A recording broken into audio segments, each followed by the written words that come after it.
Prontinho. Boa noite, gente.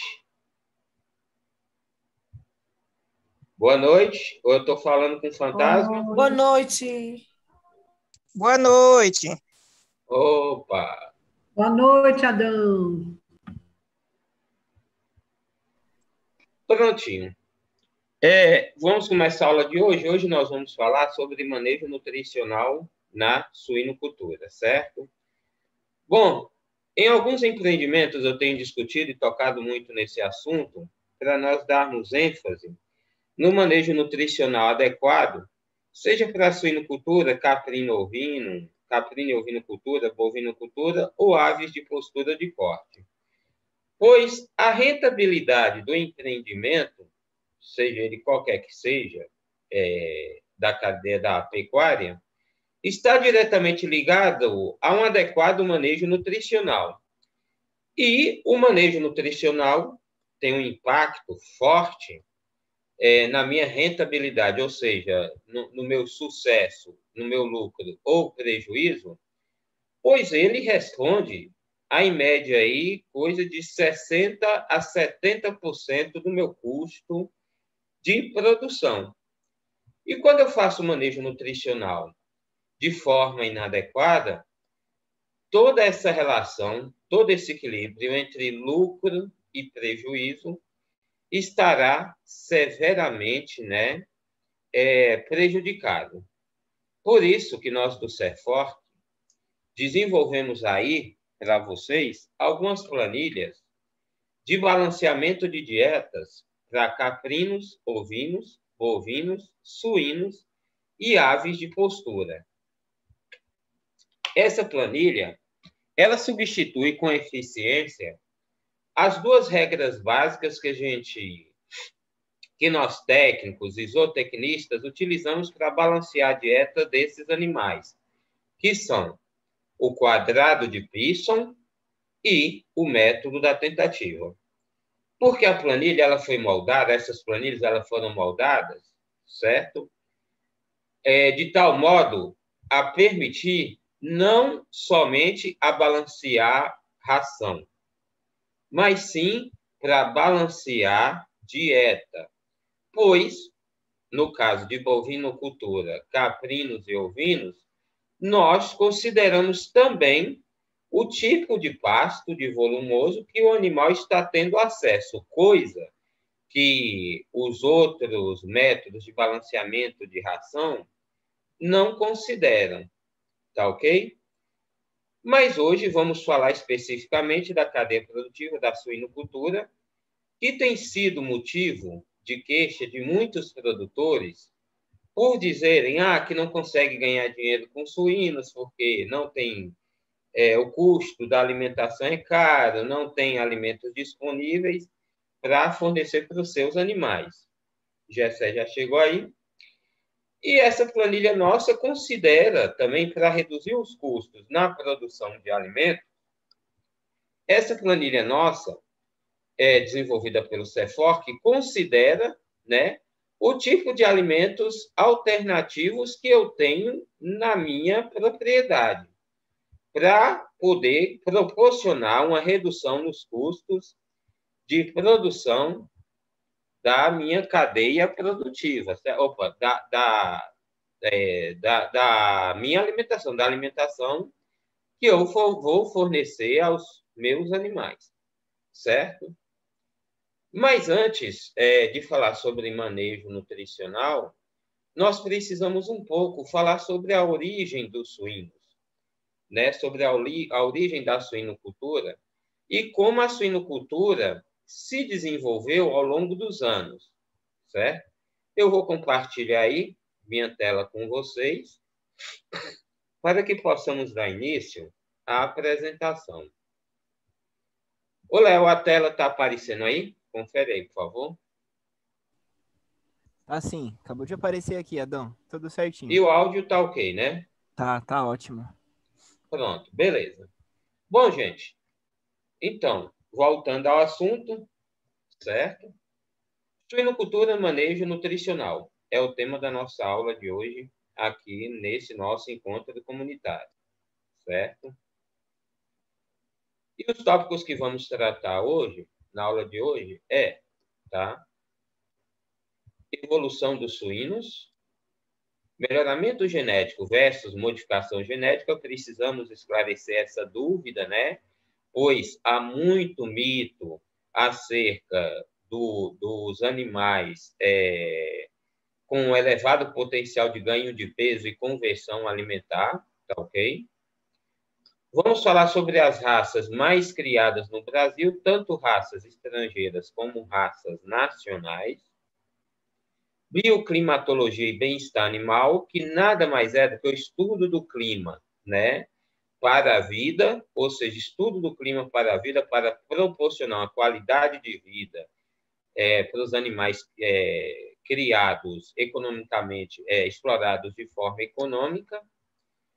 Vamos falar sobre os principais ingredientes para a formulação de ração, ingredientes convencionais e ingredientes alternativos, que há pouco tempo que são pouco conhecidos, mas com elevado potencial de uso, para uso, tanto na suinocultura como na bovinocultura, caprino e ovinocultura, e na avicultura de postura de corte. Vamos falar sobre ração para cada fase de crescimento, tá ok?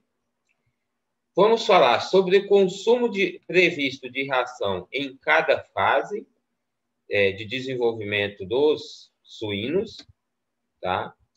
Vamos falar um pouco sobre a palma, presta atenção, palma na alimentação de suínos, certo? E vamos falar sobre farelo, para vocês aí, que são da cadeia produtiva da mandioca, que tem casa de farinha em suas comunidades. Vamos falar um pouco sobre farelo de subprodutos da mandioca, tá ok? Então, vamos lá. Evolução dos suínos. Continuando, né, a aula anterior, os suínos, a maioria deles, antes de serem domesticados, o peso deles era distribuído 70% na parte anterior do corpo e 30% na parte posterior, ou seja, 70% na frente e 30% nos fundos, né, na traseira. Então, na vida selvagem, o animal mantinha intensa atividade física para obter alimentos, reproduzir, demarcar território e se proteger contra predadores. Com isso, sua porção dianteira era mais desenvolvida que a traseira. Por quê? Porque ele mantinha intensa atividade física. Isso é visível muito naquelas pessoas que puxam ferro na academia, né, que malha mais o bíceps, tríceps, e esquece de exercitar nas pernas, né? Ou seja, os suínos, na vida selvagem, era um indivíduo tipo sorvete corneta, ou sorvete casquinha, né? Grosso em cima e estreitinho embaixo, tal como alguns frequentadores de academia. Bom, gente, é senso de humor, viu? Se tem alguém aí que frequenta academia nessa situação, não leve a mal.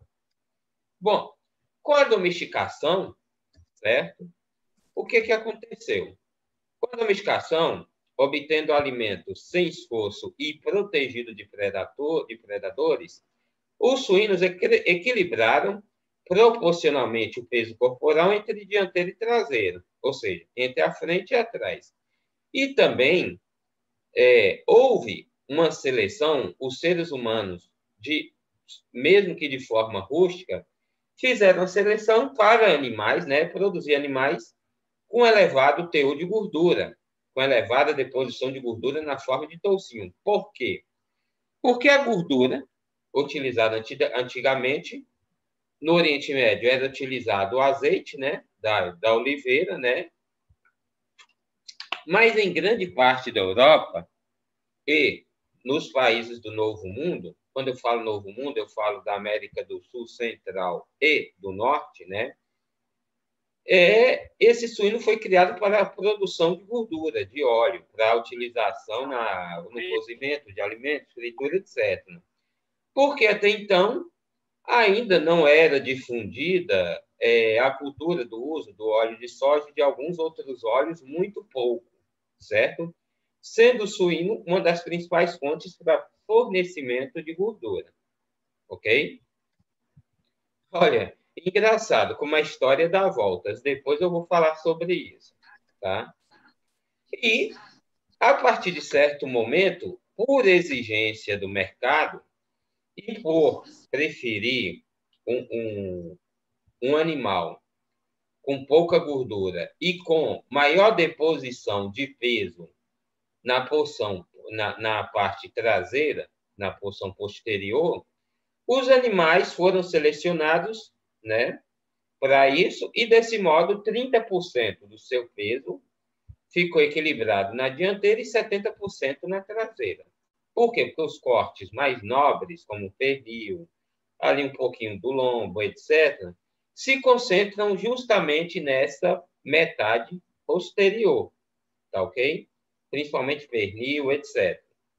Então, devido às necessidades e exigências impostas pelo mercado consumidor, houve a necessidade de promover seleção ou melhoramento genético para determinadas características. Ou seja, o mercado estava ali tendendo a ter um animal com uma carne mais magra, com pouca deposição de gordura na carne e com pouca deposição de gordura no toucinho, principalmente porque a nossa demanda por gordura, a partir de um dado momento, veio a ser atendida pela produção dos óleos, né, de cereais, óleo de soja, de milho, de canola, granola, etc., né? Então, a partir de então, houve esse melhoramento genético, tá ok?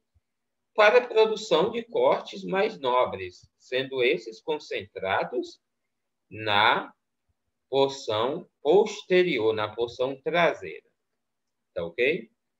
Bom, o que eu ia dizer sobre este fato aqui é que o mundo dá voltas e algumas posturas ou conceitos são revistos, tá ok? Por quê? Se antes o caminho que a suinocultura fez foi para isso, hoje há uma forte tendência, tá, do caminho de termos uma marcha contrária, de voltarmos para uma tendência de produção de suínos com este aspecto aqui. Por quê? Isso devido à publicação de novos estudos informando, falando sobre as benesses, né, sobre as vantagens para a nossa saúde do uso da banha de suínos na nossa alimentação, na produção, no cozimento de nossos alimentos. Principalmente depois desse aumento, desse domínio de grãos transgênicos no nosso mercado. E, com isso, os nossos óleos de soja, milho, etc., vem sendo produzido com grãos transgênicos. Então, a parcela da população com medo, né, de utilizar esses óleos vegetais produzidos com cereais transgênicos, eles têm voltado, né, seus olhos ou sua preferência para o consumo de banha de suínos, né, para o uso da banha de porco na sua alimentação, na produção, no cozimento de seus alimentos. E é uma tendência forte isso. E também há uma tendência forte de que uma parcela da população tenha, certo, venha dado preferência aos animais ditos caipiras ou as raças nacionais, em detrimento, né, em preferência, né, excluindo o uso das raças estrangeiras. Mas nem por isso nós vamos deixar de falar de ambas as raças aqui nessa aula de hoje. Vamos lá. Bom, Adão, só aproveitando essa sua parte aí também, dessas porcentagens, aqui tem um projeto do Bahia Produtiva em Lagedinho, mas fica mais próximo de Wagner, que o reprodutor que eles estão usando lá, eles já chamam 4 pernil, que é um... o Pietra, né? Na verdade é um tricós lá, né? Isso. E o quarto pernil... É Pietran, Live White e Landrace. Exato. Que eles chamam tricós, né? E ele é utilizado no melhoramento lá e você olha assim, do jeito que o animal sai a dianteira e a traseira, né? Por isso que chamam quatro pernil, né? Exatamente, houve essa evolução, né, para melhorar a quantidade de cortes nobres dos animais. E o Pietran, ele veio assumir essa posição junto com o cruzamento com Laje White e Landrace, né? Houve esse melhoramento genético, justamente por isso. Embora, se eu não me engano, uma dessas raças, Pietran ou é o Landrace, ele tem um problema sério, que é o estresse dos animais em confinamento, que foi corrigido com melhoramento genético. Entendeu? Foi corrigido e foi eliminado esse gene aí que provoca essa característica de elevado estresse. Tanto se eu não me engano, é o Landrace. É uma raça que, quando você vai tratar do reprodutor dentro da baia, quando nós íamos tratar lá na escola agrotécnica, era necessário um colega ficar do lado de fora da baia vigiando, enquanto o outro fazia a limpeza, para caso ocorresse alguma agressão por parte do reprodutor, a gente tivesse ali a quem recorrer. Ninguém entrava na baia dos reprodutores dessa raça sozinhos. Era um negócio fora de série. Se eu não me engano, era o Landrace. Se eu não me engano. Bom, vamos lá. Eu queria só complementar aí um pouco, posso? Pode sim, dona Risa, à vontade. Adão, quando você está falando na mudança do óleo de soja para a banha de porco, não só pela questão do transgênico, mas hoje está provado que o óleo de soja ele é gordura trans, que é a gordura que não dissolve dentro do nosso corpo. A forma que é feita e o que se utiliza para fazer o óleo de soja, aí o óleo não... Ele cria gorduras, placas de gordura dentro do nosso corpo. E está provado que a gordura, a banha de porco, não causa isso. Então, é preferível trocar o óleo de soja pela banha de porco. Ok, obrigada. De nada, exatamente, dona Rilza. Eu até tenho assistido alguma coisa em relação a isso, que como o óleo de soja ou qualquer óleo vegetal, para ser produzido, o cereal ele passa por um cozimento, depois até a evaporação da água. Esse óleo também ele não deixa de passar por um processo de fritura para eliminação de toda a água, né? E assim obter o óleo em si. Ele acaba, devido a esse aquecimento, ele na forma natural ali no cereal não, mas no processo de beneficiamento, ele acaba, devido ao processo, a essa fritura, ele acaba se transformando em gordura trans. Algo que é diferente, que não ocorre com o óleo, com a banha de porco. Né? Satura, né? A gordura satura, né? Exatamente. O aquecimento provoca a saturação da gordura. Inclusive, o único óleo que não se satura com o aquecimento é o de coco. Exato. E como é que fala o caso? Depois que eu tive os problemas com câncer, eu tive minha dieta, né, corrigida, eu parei de usar óleo de soja. Na verdade, tenho usado mais azeite e também gordura ou manteiga. E eu reduzi também o consumo de alguns alimentos, etc. E eu perdi bastante peso e até então venho mantendo esse peso, graças a Deus.